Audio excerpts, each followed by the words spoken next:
नमस्कार साथियों, बहुत बहुत स्वागत और अभिनंदन है आप सबका हिंदी फर्स्ट चैनल पे। तो साथियों, यहाँ पे व्याख्यात्मक प्रश्न जो आपको कराए जा रहे हैं, हम आशा करते हैं आप लोग अपनी तैयारी को इसके माध्यम से अच्छे से कर रहे होंगे। और साथियों, आप लोग इस वीडियो को ज़्यादा से ज़्यादा अपने साथियों में, अपने दोस्तों में शेयर किया करें ताकि थोड़ा सा मेरा भी यहाँ पे मोटिवेशन हो जाए। तो साथियों, यहाँ पे प्रश्नों को शुरू किया जाता है आप लोगों के लिए कि प्रकृति का सुकुमार कवि किसे कहा जाता है। तो यहाँ पे आपका आंसर हो जाएगा कि जो प्रकृति के सुकुमार कवि हैं वो यहाँ पे पंत हो जाएंगे। कौन होते हैं? पंत जी यहाँ पे हो जाएंगे। अगला प्रश्न है कि किस छायावादी कवि को प्रकृति का सुकुमार कवि कहा जाता है। तो यहाँ पे भी आपका आंसर होता है सही। कौन सा? कि यहाँ पे सुमित्रा नंदन पंत, यहाँ पे ए आंसर आपका सही हो जाता है।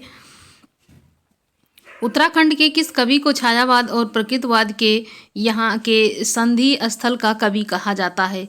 तो छायावाद और प्रगतिवाद के संधि स्थल का कवि अगर किसी को कहा जाता है तो यहाँ पे आंसर आपका होता है डी, बिल्कुल ही सही। सुमित्रा नंदन पंत को यहाँ पे छायावाद का भी कवि कहा जाता है और प्रगतिवाद का। तो यहाँ पे इस स्थल मतलब इस यहाँ पे संधि का कवि इनको माना जाएगा। आगे यहाँ पे है कि उत्तराखंड के कवि जो सुमित्रा नंदन पंत हैं उनको हिंदी साहित्य में छायावाद और प्रकृति के संधि स्थल का कवि कहा जाता है, क्योंकि इनकी रचनाएं जहाँ छायावाद से शुरू होती हैं वहीं प्रगतिवाद में परिपक्वता प्राप्त की है। और आलोचकों द्वारा इनकी काव्य रचनाओं का विभाजन छायावादी, प्रगतिवादी और यहाँ पे अंतस चेतनावादी तथा नव मानवतावादी शीर्षक में किया है। तो यहाँ पे कुछ अन्य तथ्य भी हैं जिसके बारे में यहाँ पे जान लेते हैं।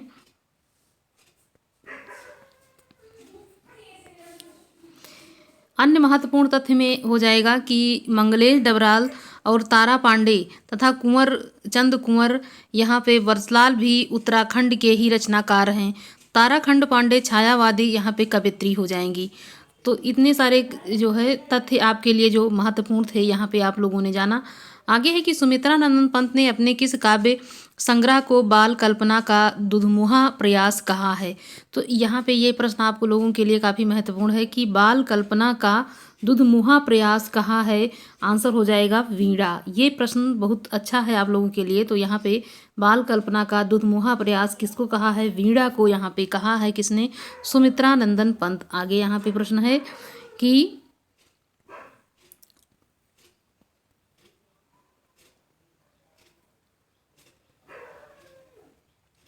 कि छायावादी कवि सुमित्रा नंदन पंत ने अपने काव्य यहाँ पे संग्रह वीणा को बाल कल्पना का दुधमुहा प्रयास कहा है।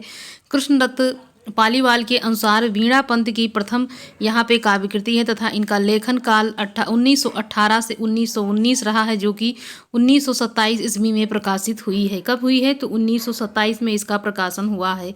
अन्य कुछ महत्वपूर्ण तथ्य भी यहाँ पे जान लेते हैं इसके बारे में।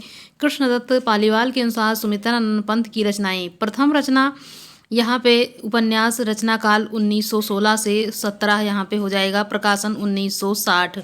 रचनाहार हो जाएगी। प्रथम कविता गिरजे की घंटा। कौन सी? तो गिरजे की घंटा इनकी रचना हो जाएगी। गिरजे की घंटा। आगे है प्रथम छायावादी रचना कौन सी है? तो यहाँ पे उच्चवास हो जाएगा कि जो प्रथम छायावादी रचना है वो उच्चवास है, जबकि अंतिम छायावादी रचना अगर जाना जाता है तो यहाँ पे गुंजन हो जाएगी। इस प्रकार से प्रथम कविता यहाँ पे गिरजे की घंटा, प्रथम छायावादी उच्चवास और अंतिम छायावादी रचना गुंजन हो जाएगी। और प्रथम रचना यहाँ पे उपन्यास है 1916 से 1917, इसका यहाँ पे हो जाएगा समय सीमा। 19 यहाँ पे निम्न में से कौन सी रचना सुमित्रा नंदन पंत की नहीं है? तो युवाणी है, सांध्य गीत है, गुंजन है या फिर पल्लव है। तो बी आंसर आपका यहाँ पे हो जाएगा। क्या? बी आंसर हो जाता है सांध्य गीत इनकी रचना नहीं है। तो ये किसकी है? ये यहाँ पे महादेवी वर्मा की हो जाती है। पंत की रचनाओं का प्रकाशन की दृष्टि से सही क्रम यहाँ पे आपको लगाना है। जो यहाँ पे सही क्रम अगर देखा जाए कि कौन सा है, तो गुंजन है, युगांत है, ग्राम्य है, लोकायतन है। ये यहाँ पे इसका सही क्रम हो जाता है। ये आंसर आपका सही हो जाएगा। तो पंत की रचना में अगर देखा जाए तो गुंजन का प्रकाशन 1932 में, युगांत 1936 में, ग्राम्या 1940 में और लोकायतन 1964 में। तो गुंजन, युगांत, ग्राम्य और लोकायतन, इस प्रकार से यहाँ इसका क्रम यहाँ पे दिया हुआ है। निम्नलिखित पुस्तकों में से किसकी भूमिका को छायावाद का घोषणा पत्र कहा जाता है? तो यहाँ पे आपको बताना है। तो बी आंसर हो जाएगा, पल्लव को यहाँ पे कहा जाता है। छायावाद का घोषणा पत्र अगर किसी को कहा जाता है तो यहाँ पे हो जाएगा पल्लव आपका सही जवाब। आगे है यहाँ पे कि सुमित्रानंद पंत के पल्लव की भूमिका को छायावाद का घोषणा पत्र स्वीकार करते हुए डॉक्टर नगेंद्र ने कहा था कि पल्लव की भूमिका हिंदी के छायावाद की आविर्भाव का ऐतिहासिक घोषणा पत्र है।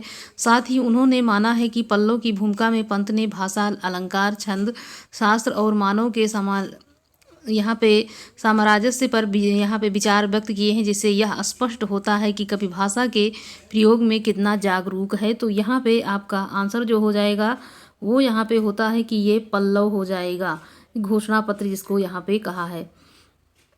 आगे यहाँ पे है कि निम्नलिखित में से कौन सी रचना महाकाव्य नहीं है। तो जो नहीं है वो आपको आंसर करना है यहाँ पे। तो यहाँ पे कामायनी भी महाकाव्य है, प्रियप्रवास भी है, साकेत भी है, जबकि पल्लव यहाँ पे नहीं है। तो यहाँ पे आपका डी आंसर हो जाएगा बिल्कुल ही सही। क्या होता है? डी आंसर यहाँ पे आपका सही हो जाता है, बिल्कुल ही सही। आगे यहाँ पे प्रश्न है कि पल्लव महाकाव्य नहीं है 1926 में प्रकाशित सुमित्रानंद पंत का आरंभिक काव्य है, जबकि कामायनी जयशंकर प्रसाद द्वारा लिखित है। प्रिय प्रवास अयोध्या सिंह उपाध्याय हरिओ जी का है, जबकि यहाँ पे मैथिली शरण गुप्त का देखा जाए तो ये साकेत महाकाव्य हो जाता है। इस प्रकार डॉक्टर नगेंद्र ने अपने संपादित हिंदी साहित्य का इतिहास में पल्लव 1928 की कृति माना है। तो किसने माना है? तो यहाँ पे आपको बताना है कि उनके अनुसार ये पल्लव जो है 1928 की रचना हो जाएगी, डॉक्टर नगेंद्र के अनुसार। यहाँ पे बुरांश कविता के रचयिता कौन है? तो यहाँ पे कौन हो जाएंगे? सुमित्रानंदन पंत। यहाँ पे आपका आंसर हो जाता है बिल्कुल ही सही। क्या हो जाएगा? सुमित्रानंदन पंत। सुमित्रानंदन पंत ने कुमाऊनी में केवल एक ही कविता लिखी है, वह कविता है बुरांश। पर यहाँ पे कुमाऊनी के प्रसिद्ध कवि हीरा सिंह राणा ने अपनी पुस्तक बुरांश में कविता देते हुए कहा वहाँ के जेवरों का वर्णन किया है। आगे यहाँ पे प्रश्न है कि हिंदी साहित्य में महाप्राण किस कवि के लिए प्रयुक्त हुआ है। तो जो कवि हैं उनका नाम यहाँ पे आपको आंसर करना है। महाप्राण कहा जाता है निराला जी को। किसे? निराला जी को कहा जाता है। हिंदी साहित्य में महाप्राण सूर्यकांत त्रिपाठी निराला के लिए प्रयुक्त होता है और वस्तुतः निराला ने अपने काव्य में महाप्राण वर्णों का भरपूर प्रयोग किया है। निराला जी ने स्वच्छंदवादी विचारधारा के साथ ही बड़ी प्रसिद्धि प्राप्त की है तथा चतुरी चमार, बिलेश्वर बकरिया आदि प्रस्तुत की है। अन्य महत्वपूर्ण तथ्य में अगर यहाँ पे देखा जाए निराला जी के बारे में, तो यहाँ पे जो निराला जी ने अपनी विवाहित पुत्री के निधन से विक्षुब्ध होकर के सरोज स्मृति की रचना की। तो यहाँ पे पुत्री के विछोह में इन्होंने इसको लिखा है सरोज स्मृति। आगे यहाँ पे है निराला जी ने कलकत्ता में रामकृष्ण मिशन के पत्र समन्वय का यहाँ पे संपादन भार भी संभाला। इसके बाद मतवाला के संपादक मंडल में सम्मिलित हुए। फिर इन्होंने लखनऊ में गंगा पुस्तकालय का संपादन करने के साथ सुधा के संपादकीय लिखने लगे।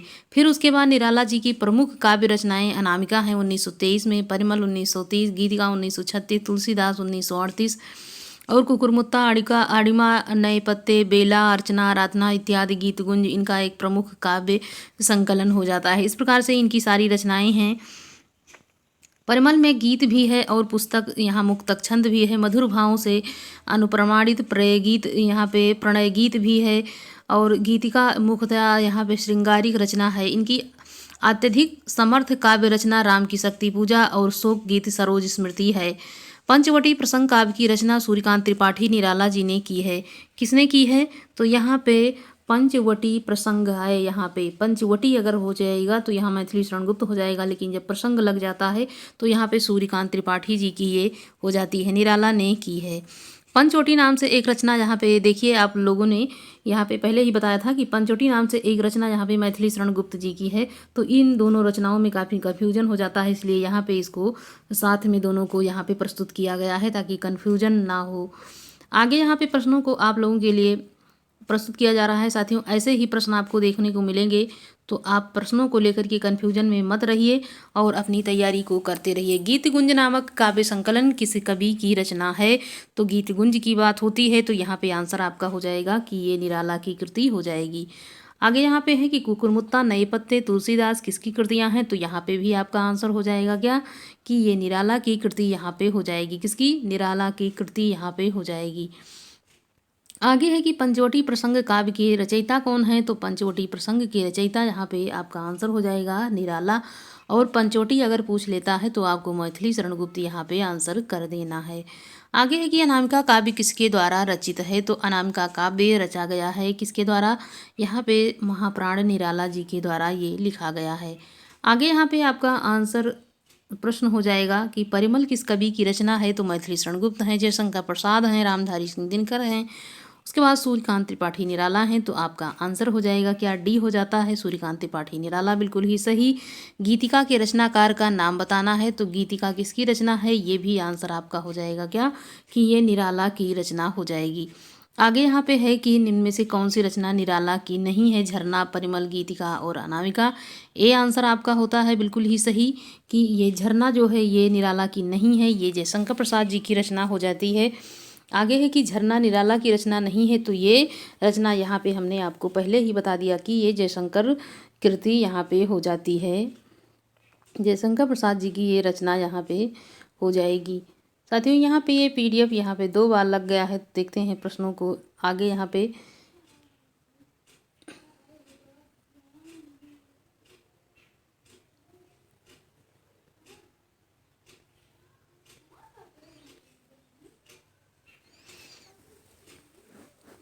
तो यहाँ पे आप लोगों के लिए जो प्रश्न थे ये बिल्कुल यहाँ पे बहुत ही चुने हुए प्रश्न थे, और आशा करते हैं थोड़े थोड़े प्रश्नों के माध्यम से आप अपनी तैयारी को अच्छे से कर रहे होंगे। और साथियों अच्छा लगे तो आप लोग लाइक ज़रूर करिए, और इस जो वीडियो है इसको आप ज़्यादा से ज़्यादा लोगों अपने मित्रों तक शेयर कीजिए। तब तक यहाँ आप लोग अपनी तैयारी को करते रहिए, और मिलते हैं अगले वीडियो में। धन्यवाद।